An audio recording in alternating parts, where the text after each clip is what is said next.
23-ാം സങ്കീർത്തനം. യഹോവ എന്റെ ഇടയനാകുന്നു, എനിക്ക് മുട്ടുണ്ടാകുകയില്ല. പച്ചയായ പുൽപ്പുറങ്ങളിൽ അവൻ എന്നെ കിടത്തുന്നു.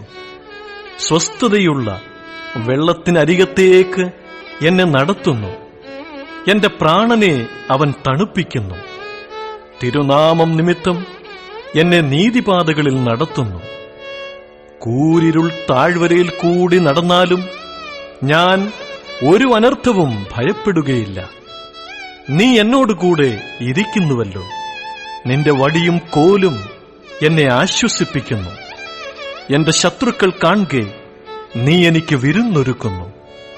എന്റെ തലയെ എണ്ണ കൊണ്ട് അഭിഷേകം ചെയ്യുന്നു. എന്റെ പാനപാത്രവും നിറഞ്ഞു കവിയുന്നു. നന്മയും കരുണയും എന്റെ ആയുഷ്കാലമൊക്കെയും എന്നെ പിന്തുടരും. ഞാൻ യഹോവയുടെ ആലയത്തിൽ ദീർഘകാലം വസിക്കും.